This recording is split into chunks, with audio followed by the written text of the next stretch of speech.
Hello friends, स्वागत है आपका हमारे यूट्यूब चैनल जीएस कैप्सूल में। आई होप आप सभी लोग अच्छे होंगे और आपकी तैयारी अच्छी चल रही होगी। फ्रेंड्स, आप सभी को पता है हम अपने इस चैनल के माध्यम से अलग अलग प्रतियोगी परीक्षाओं के लिए daily current affairs one liners की फॉर्म में आपको प्रोवाइड कराते रहते हैं। तो अगर आप हमारे चैनल पर नए हैं तो प्लीज़ इसे सब्सक्राइब कर लीजिए। पिछले हफ्ते का 13 से 20 अगस्त तक का पीडीएफ मैं अपने टेलीग्राम ग्रुप में डाल चुका हूं। वहां पर जाकर आप उसे फ्री ऑफ कॉस्ट डाउनलोड कर सकते हैं। उसमें क्वेश्चन आंसर है, ऑल इंडिया रेडियो की समरी है और आपका daily current affairs one liners हैं। तो आप वो जाकर देखेंगे, आपको जरूर पसंद आएगा। ठीक है, तो चलिए शुरू करते हैं। कल ये देखिए काफी इंपॉर्टेंट है और इससे प्रश्न बनने की उम्मीद काफी है। स्पेन ने इंग्लैंड को 1-0 से हराकर पहली बार, ठीक है, सबसे इंपॉर्टेंट यही है, स्पेन ने पहली बार इस खिताब को जीता है। कौन सा? फीफा महिला फुटबॉल विश्व कप का खिताब जीत लिया। तो ये काफी इंपॉर्टेंट है। देखिए, पहली बार ऐसा हुआ था कि जो महिला का वर्ल्ड कप है वो किन्हीं दो देशों के द्वारा संयुक्त रूप से आयोजित किया गया था। ऑस्ट्रेलिया और न्यूजीलैंड में इस बार इसका आयोजन किया गया था। फाइनल में स्पेन और इंग्लैंड पहुंचे थे और स्पेन ने इंग्लैंड को 1-0 से हरा दिया। कुछ देखिए गोल्डन ग्लव, गोल्डन बूट वगैरह अवार्ड मिलते हैं, तो पूरी लिस्ट मैंने डाली है, उसको देख लेते हैं। Young player of the tournament Salma Parraluelo ji को चुना गया, जो कि स्पेन की है। गोल्डन ग्लव, जो कि आपका बेस्ट गोली होता है, उसको दिया जाता है मैरी इरप्सस, इंग्लैंड की है। गोल्डन बूट जिन्होंने सबसे ज्यादा गोल करता है टूर्नामेंट में, उसको दिया जाता है हिनाटा मियाजावा, जो जापान की है। टूर्नामेंट में इन्होंने सर्वाधिक 5 गोल किए। इसके अलावा सिल्वर बूट कादिती गाटो डायनी, जो कि फ्रांस की हैं। कांस्य बूट अलेक्जेंड्रा पोप, जो कि जर्मनी की हैं। गोल्डन बॉल ये एटाना बोनमती, जो कि स्पेन की हैं। सिल्वर बॉल जेनिफर हरमोसो, ये भी स्पेन की हैं। और कांस्य गेंद अमांडा इलस्टेट, जो कि स्वीडन की है। मेन मेन आप गोल्डन गोल्डन याद कर लीजिए। एक तो गोल्डन बॉल, आपका गोल्डन बूट, गोल्डन ग्लव और young player of the tournament, ये 4 तो आप जरूर इसमें पढ़ लीजिएगा। मैंने सारे डाल दिए हैं, जिनको सारा पढ़ना हो वो पढ़ सकते हैं। तो ये इंपॉर्टेंट था, इसको याद रखिए। इसके अलावा एक और फुटबॉल टूर्नामेंट कल काफी चर्चा में रहा। अर्जेंटीना की फुटबॉल टीम के कप्तान लियोनेल मेसी के शानदार प्रदर्शन की बदौलत अमेरिकी फुटबॉल क्लब इंटर मियामी ने पहली बार लीग कप का खिताब जीत लिया है। तो इंटर मियामी ने पहली बार इस कप को जीता है, तो ये इसलिए इंपॉर्टेंट हो जाता है। और अर्जेंटीना की रैंक के समय फीफा में पहली चल रही है, ये भी याद रखिएगा। और ये 2022 का जो फीफा विश्व कप हुआ था उसका चैंपियन भी है। अगला, प्रधानमंत्री नरेंद्र मोदी कल से दक्षिण अफ्रीका और ग्रीस की 4 दिवसीय यात्रा पर रहेंगे। 22 से 24 अगस्त को दक्षिण अफ्रीका के जोहानिसबर्ग की 3 दिवसीय यात्रा के दौरान श्री मोदी दक्षिण अफ्रीका के राष्ट्रपति मातामेला सिरिल रामापोसा के निमंत्रण पर 15वें ब्रिक्स शिखर सम्मेलन में भागीदारी भी करेंगे। तो 2 देशों की यात्रा पर मोदी जी गए हैं। इससे पहले अभी आपने देखा होगा बास्टिल डे परेड में भाग लेने के लिए मोदी जी फ्रांस भी गए थे। उससे पहले यूएसए और इजिप्ट की यात्रा पर मोदी जी गए थे। तो उसके बाद अब यहाँ पर जा रहे हैं। इसमें देखिए सबसे पहले दक्षिण अफ्रीका से के संबंधित, दक्षिण अफ्रीका की कैपिटल क्या है आपकी? प्रिटोरिया यहाँ की कैपिटल है, जोहानिसबर्ग नहीं है। ठीक है, प्रिटोरिया। बात करें यहाँ पर कौन सा सम्मेलन हो रहा है? ब्रिक्स सम्मेलन हो रहा है, ये भी काफी इंपॉर्टेंट है। ब्रिक्स आपको पता है इसमें कौन कौन है? ब्राजील, रशिया, इंडिया, चाइना और साउथ अफ्रीका, ये इसके मेंबर हैं। और इसके अलावा बात करें, इसके बाद ये जाएंगे ग्रीस, तो वो भी हमारे लिए इंपॉर्टेंट है क्योंकि ग्रीस में अभी नए प्रधानमंत्री चुने गए थे, आपके क्रियाकोस मित्सोटाकिस। ठीक है, तो उनसे मुलाकात इनकी अब होगी। दक्षिण अफ्रीका की यात्रा के बाद प्रधानमंत्री मोदी ग्रीस के प्रधानमंत्री क्रियाकोस मित्सोटाकिस, देखिए इनको अभी चुना गया था 2 से 3 महीने पहले, इसलिए चर्चा में भी है, याद रखिएगा, के आमंत्रण पर इस महीने की 25 तारीख को ग्रीस का आधिकारिक दौरा करेंगे। और देखिए पिछले 40 वर्षों में एक भारतीय प्रधानमंत्री का ग्रीस का ये पहला दौरा होगा। तो काफी अच्छा, देखिए नए नए एवेन्यूज भारत सरकार खोल रही है, यह सबकी फॉरेन पॉलिसी का हिस्सा होता है। बात करें अगर ग्रीस की कैपिटल क्या है? एथेंस। एथेंस क्यों इंपॉर्टेंट है? जो 1896 के पहले ग्रीष्मकालीन ओलंपिक हुए थे वो एथेंस में ही हुए थे। बात करें अगर शीतकालीन ओलंपिक की, तो पहली बार शीतकालीन ओलंपिक 1924 में फ्रांस का एक शहर है चामोनिक्स, तो वहां पर सबसे पहले 1924 में शीतकालीन ओलंपिक आयोजित किए गए थे। ग्रीस के प्रधानमंत्री का नाम हमने देख ही लिया है, क्रियाकोस मित्सोटाकिस। अब चलते हैं आगे, 2 दिवसों की बात करेंगे, काफी इंपॉर्टेंट। आतंकवाद के पीड़ितों के स्मरण और श्रद्धांजलि का अंतरराष्ट्रीय दिवस प्रतिवर्ष 21 अगस्त को मनाया जाता है। तो आज यह दिवस है। क्यों मनाया जाता है? देखिए 21 अगस्त को ही क्यों चुना गया? क्योंकि देखिए यूनाइटेड नेशंस का एक हेडक्वार्टर था इराक के बगदाद में, वहां पर आपके आतंकियों ने इस पर बम वगैरह गिरा दिए थे और इसमें काफी लोगों की मृत्यु हो गई थी, तो इसीलिए इस दिन को चुना गया है। इस दिन 21 अगस्त 2003 को बगदाद इराक में संयुक्त राष्ट्र मुख्यालय पर बमबारी की याद में इस डेट को चुना गया है, तो उसको याद रखिएगा, 21 अगस्त को मनाया जाता है। 20 अगस्त 2023 को यानी कि कल जो डेट हमारी निकली है, पूर्व प्रधानमंत्री राजीव गांधी की 79वीं जयंती थी, है नहीं होगा, थी यहाँ पर।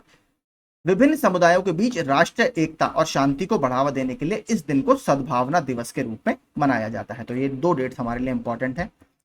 और ये देखिए काफी ज्यादा कल रूस के लिए बहुत निराशाजनक एक खबर आई। देखिए लग तो परसों ही रहा था, क्योंकि जब जो डी ऑर्बिट होती है, ऑर्बिट्स वगैरह आपने देखा होगा, जैसे चंद्रयान भी ऑर्बिट चेंज करता है, तो धीरे धीरे कर कर चंद्रमा की कक्षा को कम करते हुए चंद्रमा के पास उसे लाया जाता है। तो इसी दौरान देखिए जो रूस का एक बहु प्रशिक्षित या बहुत एक इंपॉर्टेंट चंद्र मिशन था, लूना 25, इसको देखिए इस दौरान इसका संपर्क धरती से टूट गया और तभी अंदाजा हो गया था कि ये क्रैश हो जाएगा। और बाद में जो रॉसकॉस्मोस, जो रशिया की स्पेस एजेंसी है, उन्होंने इसकी घोषणा भी कर दी, पुष्टि भी कर दी कि हमारा जो स्पेस मिशन है वो फेल हो गया है और जो उनका लूना 25 है वो चंद्रमा के स्तर से टकरा गया है, चंद्रमा से टकरा गया है। तो एक मिशन उनका ही फेल हो गया।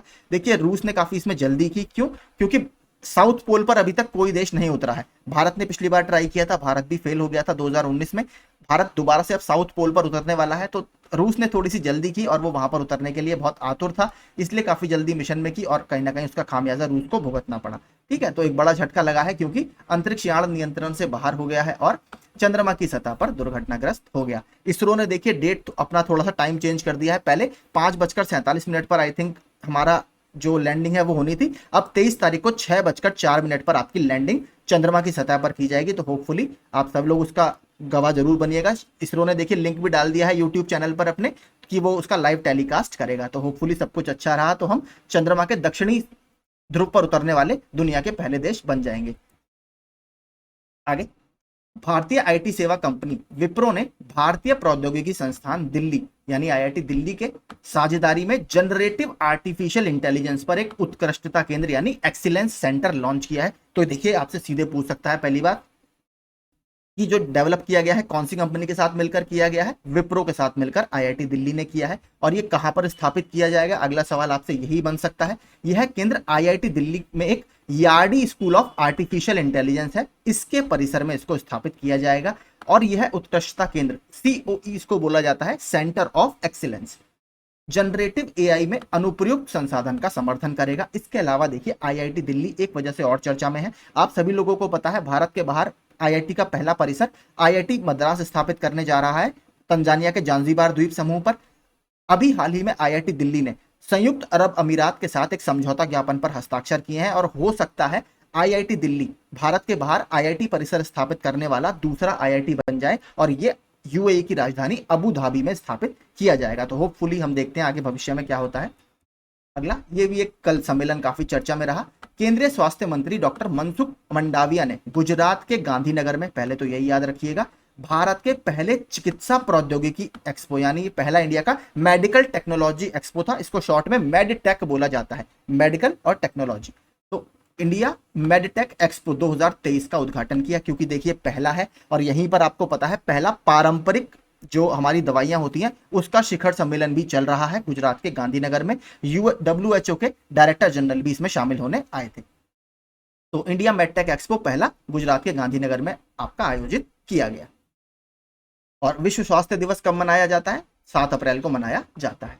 केंद्रीय बिजली और नवीन एवं नवीकरणीय ऊर्जा मंत्री आर.के. सिंह ने बिहार के बाढ़ में एनटीपीसी की बाढ़ सुपर थर्मल पावर परियोजना, तो आपसे सीधे पूछेगा BARH, बाढ़ सुपर थर्मल पावर परियोजना 660 मेगावाट की कहां पर अभी ये स्थित है? तो ये बिहार में स्थित है। देखिए इसके साथ ही सुपर थर्मल पावर परियोजना एक और बहुत चर्चा में है, गोड्डा। गोड्डा जो सुपर या अल्ट्रा थर्मल पावर प्लांट है वो झारखंड के गोड्डा डिस्ट्रिक्ट में स्थित है। इसने पहली बार ट्रांसनेशनल पावर सप्लाई शुरू की है, यानी बाहर के देश को शुरू की है, बांग्लादेश को पावर सप्लाई करनी अभी शुरू की है। और किसका प्लांट है ये? अदानी पावर लिमिटेड का प्लांट है, ये भी याद रखिएगा। और ये बाढ़ हमारा कहां पर है? बिहार में। G20 व्यापार और निवेश मंत्री स्तरीय बैठक 24 और 25 अगस्त को जयपुर में होगी, यानी आपका परसों से अगले दिन जयपुर में आयोजित की जाएगी। इसके अलावा G20 के कुछ जो और फैक्ट चर्चा में रहे वो देख लेते हैं, जो और मीटिंग्स रही हैं। G20 फिल्म महोत्सव नई दिल्ली में किया गया। उद्घाटन फिल्म इसमें कौन सी रही? सत्यजीत रे की पाथेर पांचाली। युवा 20 शिखर सम्मेलन उत्तर प्रदेश का है, बहुत इंपॉर्टेंट है इसलिए हमारे लिए, वाराणसी उत्तर प्रदेश में 17 से 20 अगस्त तक आयोजित किया गया। चौथा G20 डिजिटल अर्थव्यवस्था कार्य समूह की बैठक बेंगलुरु कर्नाटक में। तीसरी G20 भ्रष्टाचार विरोधी कार्य समूह की बैठक कोलकाता पश्चिम बंगाल में। थिंक 20 सचिवालय शिखर सम्मेलन मैसूर कर्नाटक में आयोजित किया गया। ठीक है, तो यही अभी चर्चा में रही। इसके अलावा कल ये भी काफी इंपॉर्टेंट है। केंद्रीय गृह मंत्री और सहकारिता मंत्री अमित शाह ने उत्तर प्रदेश के ग्रेटर नोएडा में, हमारे लिए इंपॉर्टेंट है, CRPF का एक ग्रुप सेंटर है, वहां पर गृह मंत्रालय के अखिल वृक्षारोपण अभियान, जो ऑल इंडिया इनकी प्लांटेशन ड्राइव चल रही है, यहां पर 4 करोड़वां पौधा लगाया है। ठीक है, 4 करोड़वां, तो ये इसलिए इंपॉर्टेंट है। इसके अलावा अमित शाह ने अभी काफी इंपॉर्टेंट 2 से 3 उद्घाटन किए हैं, वो भी मैं आपको बता देता हूं। अमित शाह ने इफ्को के नैनो यूरिया प्लांट की आधारशिला रखी। इसके अलावा देखिए, एक यूरिया गोल्ड करके नया फर्टिलाइजर है। ठीक है, यूरिया गोल्ड, वो अभी नरेंद्र मोदी ने अपनी राजस्थान की यात्रा के दौरान लॉन्च किया है। ठीक है, यूरिया गोल्ड और नैनो यूरिया प्लांट गुजरात के गांधीधाम में अमित शाह ने इसकी आधारशिला रखी है। इसके अलावा ये बहुत इंपॉर्टेंट है, देखिए, अमित शाह ने कुरनूल में भगवान श्री राम की, कुरनूल का एक गांव है मंत्रालयम गांव, वहां पर ये 108 फीट ऊंची प्रतिमा की इन्होंने आधारशिला रखी है। इसके अलावा देखिए, इसी की तरह एक और काफी इंपॉर्टेंट है, श्रीनगर स्मार्ट सिटी प्रोजेक्ट के तहत श्रीनगर में अमित शाह जी ने बलिदान स्तंभ की आधारशिला भी रखी है। ठीक है, बलिदान स्तंभ। अमित शाह ने नई दिल्ली में CISF कैंपस महिपालपुर में नव स्थापित विमानन सुरक्षा नियंत्रण केंद्र यानी ASCC, इसका मतलब क्या होता है, एविएशन सिक्योरिटी कंट्रोल सेंटर का उद्घाटन किया। तो ये भी आपसे पूछ सकता है। आगे, लोकसभा अध्यक्ष ओम बिरला ने उदयपुर में 9वें राष्ट्रमंडल संसद संघ यानी CPA कॉमनवेल्थ पार्लियामेंट एसोसिएशन के भारत क्षेत्र के सम्मेलन का उद्घाटन किया। तो 9वां था ये, और कहां पर, उदयपुर में। ठीक है, अब देखते हैं हमारा मैपिंग प्रैक्टिस, जो मैंने क्वेश्चन आपके लिए लेकर आया हूं आज। निम्नलिखित में कौन सा देश कैस्पियन सागर के साथ सीमा साझा नहीं करता? मध्य प्रदेश PCS का 2017 का क्वेश्चन है। देखिए, ट्रिक तो सबको इसकी याद ही होगी, तो ट्रिक है इसकी तारिक। तारिक मतलब तुर्कमेनिस्तान, अजरबैजान, रशिया, ईरान और कजाकिस्तान। TARIK, तारिक से, ट्रिक से आप इसको याद रख सकते हैं। तो देखते हैं, देखिए, ये आपका कैस्पियन सी है, कहां पर, कजाकिस्तान, तुर्कमेनिस्तान, नीचे आपका ईरान, फिर अजरबैजान और फिर आपका रशिया। तो ये 5 देश कैस्पियन सागर को आपके बॉर्डर करते हैं। कैस्पियन सागर देखिए इंपॉर्टेंट है, इससे कुछ फैक्ट्स बहुत इंपॉर्टेंट है, वो मैं आपको बता देता हूं। पहला, ये दुनिया की सबसे बड़ी अंतरदेशीय बॉडी है। ठीक है, अंतरदेशीय अगर हम बोलते हैं इंग्लिश में इनलैंड सी है। ठीक है, बात करें अगर आपसे पूछे दुनिया में सबसे बड़ी खारे पानी की झील कौन सी है, समुद्र आपका खारे पानी का होता है, तो दुनिया की सबसे बड़ी खारे पानी की झील भी यही है, कैस्पियन सी। ठीक है, इसको याद रखिएगा, 5 कंट्री बॉर्डर करती हैं इसको, तो आप रट के जाइएगा। इसके अलावा देखिए, कुछ बहुत इंपॉर्टेंट नदी हैं जो इसमें आकर गिरती हैं।